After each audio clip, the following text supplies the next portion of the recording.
It feels like a cruel joke. Years before I met my husband, I was in such a toxic, abusive relationship that it almost ended my life. I spent years in therapy, bettering myself, figuring out why I accepted the type of love. I stayed single for years, and once I started dating, I made sure to keep an eye out on all red flags. Heck, I even took things slowly when there was nothing but green flags. Thanks to my ex, I was familiar with love bombing. I met my husband at work event, and things just fell into place.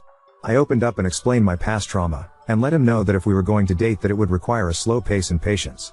I won't say that he was perfect, but he was always kind, compassionate, and cared.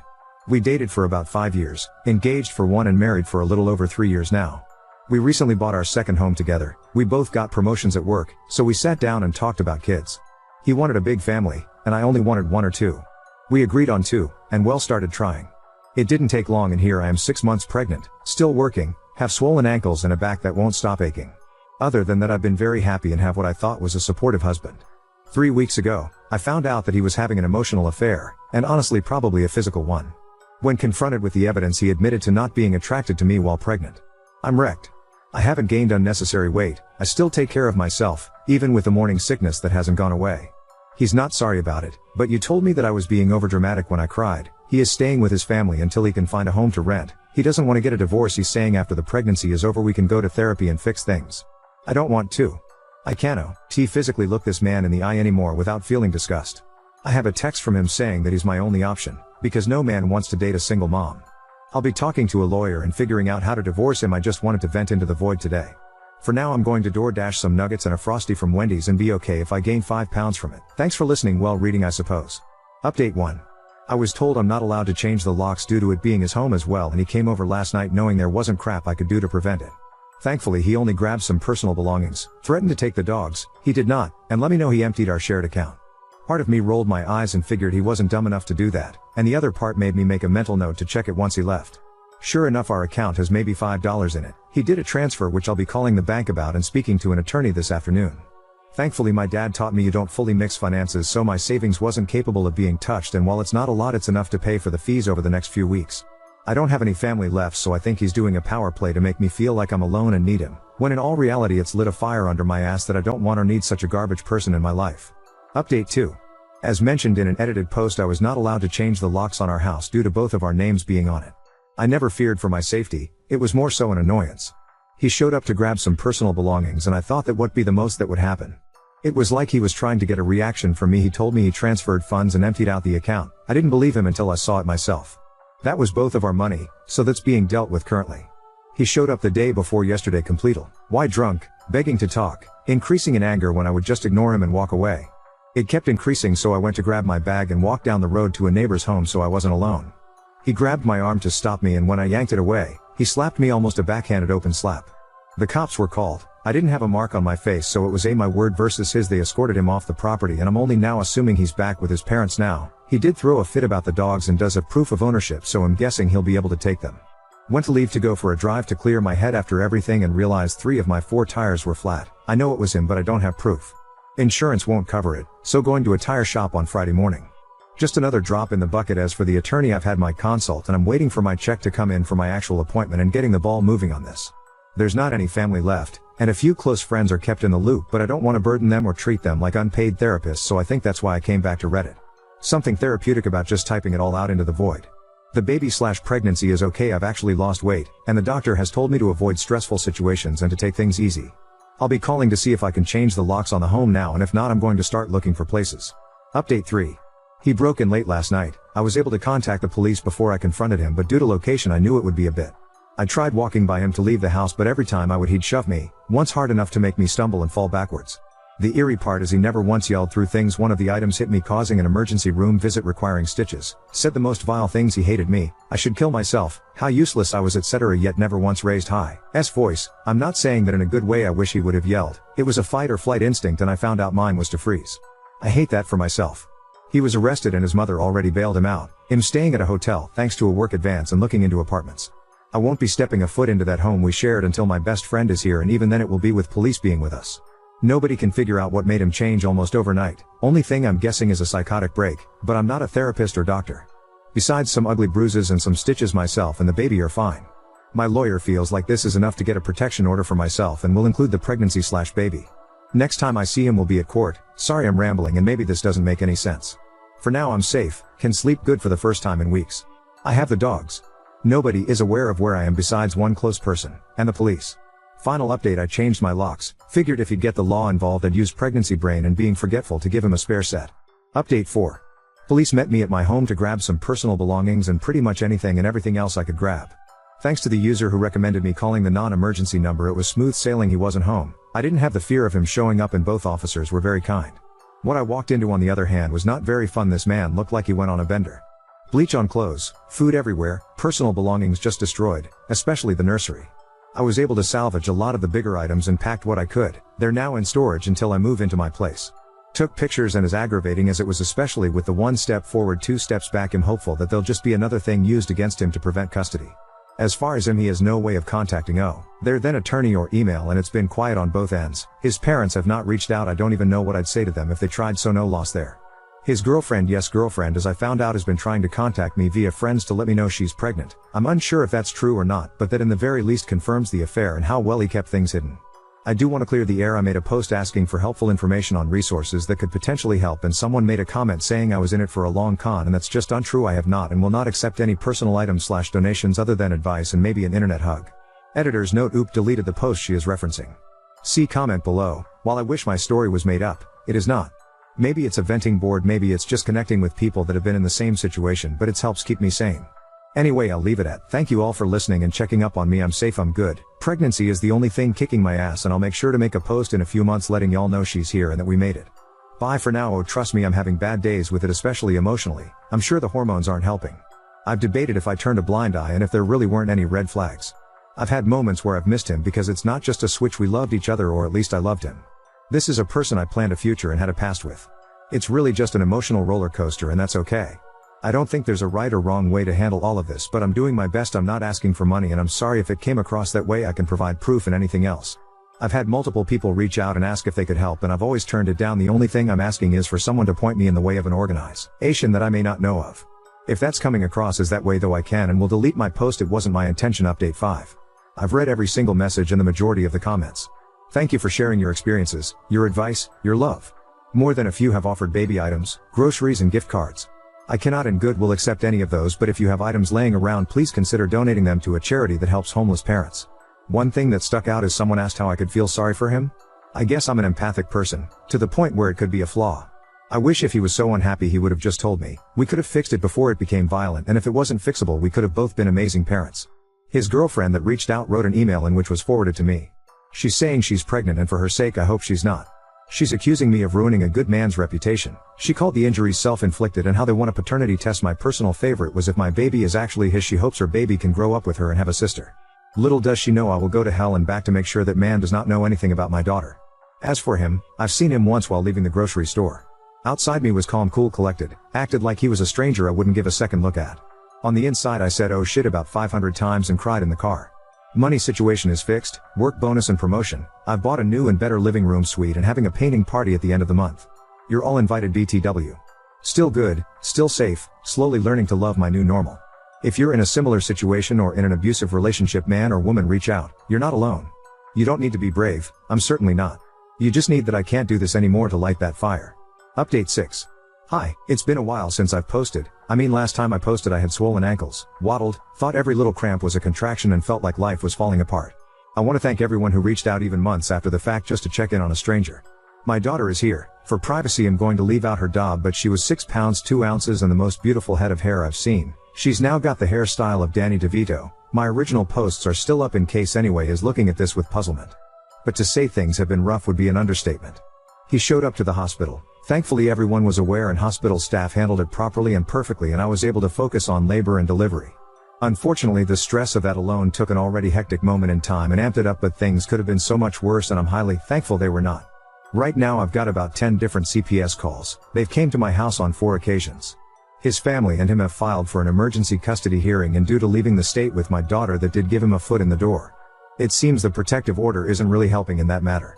I am still on maternity leave, so thankfully my focus has fully been on my daughter, and collecting all the evidence to make sure he doesn't get any custody other than possibly supervised visits for an hour. My main concern is if he doesn't get any custody that his parents may do the grandparent route. I wish it was an update to say I'm kicking motherhood's ass and taking names, but most of the time I feel like a burnt out blob. I am in therapy and the doctors are keeping an eye on postpartum depression, yet my doctor thinks a giant hemorrhoid, X, is the cause instead. Don't have an update on the girlfriend of his, have kept the dogs. I think they love the little one just as much as I do. Am excited and anxious to see where the next chapter of Life E will take me. Now on to second story. Discovered my boyfriend had purposely given me food I'm allergic to at his sister's wedding, then blamed me for ruining the event. I F29 met my boyfriend Michael M35 at a show I performed in. I am a theater person as a hobby, and he complimented my performance and bought me a drink. We have been together now for a little over a year. His sister got married last week and I was initially pleased to ask to be a bridesmaid but also a bit surprised as she barely knows me, but I thought this was an attempt to have an excuse to also get to know each other better. Michael and I got into an argument the week before because he said that he wanted to entertain the thought of spicing up our sex life and having a threesome. He said since I was bi, why not? I didn't like the idea too much and said so, and it devolved into a petty cold war and he started to ignore my messages after he left my place. He didn't reply to me at all until the day before the wedding asking what time he needed to pick me up since we can't go straight otherwise people will gossip about us. He barely said anything to me the whole time we traveled to the venue. The wedding was fine, but at the reception he got me a plate and leaned in to kiss me, but I shied away and he got up to mingle. I started feeling ill not too long after a 911 WAD called. I realized I was having an allergic reaction but had my pen but still had to be carted off by the ambulance, and that's when someone AO was looking for Michael said that he had left with some of the other groomsmen to a bar nearby. I called 6 times and texted that it was an emergency as I was getting checked put by the paramedics and again when they strongly suggested I go to the hospital, but he never replied. I was released by the hospital and called him to ask him to pick me up, but he didn't pick up, so I woke up my best friend and she took me home and stayed with me overnight to make sure I was okay. The next morning Michael called me but I was still asleep, so he left me a lengthy voicemail yelling at me that I ruined his sister's wedding and that I always have to make things about me. He came over to further berate me and told me he should just break up with me at this point as I am dramatic and this is all too much, so I pointed out that he had gotten my plate, knew full well that I have a legit allergy to coconut, and that his sister had told me afterwards that he knew that the cake he gave me was the coconut cream cake as all the food had signs saying what it was and what the ingredients were, as I am not the only person with allergies that attended. He left telling me that he can't talk to me when I am this way. I was honestly exhausted, so I didn't bother going after him. But his father called me to ask how I was doing, and after I answered he then told me how I'm hurting Michael's heart by blaming him, and Michael has been inconsolable since we fought. I texted Michael to ask if we could talk, but the conversation went back around somehow to the threesome and how I don't respect him even in intimate settings or want to hear him out regarding his needs and make things about me. I am so confused because to me this feels manipulative, but I respect his father so much. I go to their church and he is a pastor there, so to have him tell me I am in the wrong through me. Ada? Edit. A lot of comments are suggesting that this was intentional, and I have actually never considered he gave me something I am allergic on purpose, and certainly not to use against me to leverage in our argument. But I think I may have to come clean and talk to his parents. I know them well, so hopefully it won't go too badly. Small update. Michael texted me this morning to apologize. He said the wedding was stressing him out and he had a lot on his mind, so he accidentally handed me the plate he meant for himself, not the one for me. He said he didn't know I was in the hospital and feels bad he wasn't here for me, but he left the reception with some of the groomsmen to blow of much needed steam. I don't know how I feel about it all, so I just replied okay. He is now asking to come over and talk this out in person. Second edit. For any and all of you calling me stupid or implying I am a child and why am I still with this guy etc., just know, you remind me a lot of him and how he used to put me down and bully me, and it's a real wonder of mine if you treat people in your life like he did me. I suspect you do. Glad to be rid of him and indifferent about you. Update 1. Well, many of you were right, I should not have met him in person, but I did. He took me out to lunch insisting he pay for it all, and it was incredibly over the top. He had flowers and a written letter of apology, but as some of you messaged me, his apologies dodged the point by way of if I hurt you or that you're feeling X or Y feeling etc. He quoted some scriptures and said he has repented as his carelessness caused me harm. I wasn't much moved by any of it until he said how much his family loves me and how much our church roots for us as a couple, and I kinda sat back and realized that one flimsy reason I was even entertaining forgiving him and staying was because of the pressure I dealt with as the GF of a pastor's son. It occurred to me that there were so many times I let things slide because he is the heir apparent, so he had the power in the social aspect of our community. Sorry, I know I am rambling, but I'm emotional and tipsy. I remembering just staring at him and saying it was incredibly alarming that by now he can't be aware of my oyangle allergy, and that he didn't bother to tell his own GF he was stepping out with the guys, or even that he was stepping out of his own sister's wedding at all. He then said it was really actually kind of stupid of me to eat a cake that had coconut, and implied I am an idiot for not realizing what I had was coconut. I realized then he would never accept that he was in the wrong, and thus there was no point. I stood up and smiled and said, you know what, don't worry about it. Thanks for dinner. Good night. To which he replied that if I wasn't going to grow up and accept his apology, I am a waste of his time. He uses that a lot whenever we disagree and it usually hurts me deeply, but this time it was like a Rolodex of memories flooded my brain, and I really suspect he's been deliberately making me sick whenever we disagree to teach me a lesson. I said I was done and he needn't waste his time with me from this point on and left. I then sent screenshots to his father explaining the situation as best I can without blaming Michael for prior illnesses without proof, and I got a text about 20 minutes ago from his father. His father is incredibly disappointed in my immaturity and hurt that I wouldn't even give it until Sunday at church where we can pray together, talk it out and heal. I felt this way for a while, but I was able to say at this time that using religion as a took of guilt is low, and I am no longer concerned with his version of God, as that version is a judgmental, cruel, and heartless jerk, while the one I always thought of was loving, compassionate, and kind, and I am done. I was told by him and by further emails rolling in that I am no longer welcome at my church until I reconcile with my true husband and learn compassion and respect for my leaders. So I guess that's it. I will enjoy sleeping in tomorrow and eating coconut-free food, while lazing about my home rather than going to 3 separate church services starting at 8 a.m. and then figure it all out from there. I don't know how to sign off, but I do watch a concerning amount of Charlotte Dobra videos, and she usually ends things with practical shit like do your laundry or something, so I will just say, live for yourself, feed your soul, and know you are enough. I certainly am going to put in the work to get there, and I hope we all make it to the other side contented, and filled with love and joy. And by the way, F you Michael. I know you are reading this. I know you know it's me. And I hope your socks are always just a little soggy. I forgot to add to my post, but I didn't want to bring the threesome requests into it. Well, I sent his daddy screenshots of some texts. If you'd like some drama, here are the top 2. 1. It was a night I sent him home after he tried and failed to pressure into sex. He sent me that I was missing out and should be grateful since your body makes me sick, but my love for you is stronger. Would it kill you to be grateful enough to just do a HJ? And 2. On his birthday, I had just been in the hospital after passing out from exhaustion and dehydration and went straight to his party. I stayed at his until everyone left, and I left soon after helping clean all but the kitchen, and he sent you could have cleaned the kitchen. Then or stayed over, for sex. Then you're a waste of time if I don't even get birthday sex. Thanks a lot. And after both B suggested adding a third. His dad hasn't responded. Update 2. I found a church in my city a bit more laid back, like we can go to the pub after and have a laugh laid back. I did like it and made amazing friends I am still touch with, but the going to church idea came from my therapist, and it was to see if I do identify with the church or the ideals of it, and I don't. So now I am back to being the heathen I am. Lol, my ex quickly moved on and he had a new GF within a month of us breaking us. Bless that woman, I thought, because isn't she in for a ride? Oddly enough, she reached out to me on my Facebook and I was curious and opened it. She started with who she is, how long she and ex have been dating and how long they knew each other, childhood friends, so basically forever. She then said that she feels convicted by the Holy Ghost to seek a resolution between me and ex, and she is worried I may be his true wife. And if I cannot forgive, then I am proving I am not, and to let her know as she cannot marry him until I make this clear. I shit you not. Seeing the screenshots, the chat with my new church buddies, my friends sent vomiting emojis and that this is a cult and not a faith. I concluded they were right and replied with, yeah, marry him if that's what you want. And nothing more. I am getting messages from members of the church, but I don't much care. I've loved my life since leaving. I didn't know life could be so enjoyed really, and it makes me wonder how much damage the church had on me, but for now, just for fun, I'm going to an appointment with a friend of a friend's apprentice on tarot readings. Lol, no, that's true. I was asked. No offense to anyone who believes in it, it's just not normally my thing, so I am curious and interested. Maybe it will be good. I will, you know. Update 3. This is really hard to explain. So after my last post, he stayed away for all of a hot second. He kept dropping off gifts and food, fucking food, of all things, at my door. I've ignored them and thrown them out at the end of each week like all trash. He then waited out front for me, so when I came out to take the trash out, he was sitting right there. I didn't even see him. I was tired and just trying to get chores done. He blocked me from my door and went on a speech about how I'm his true wife and that he cannot marry his GF without my permission.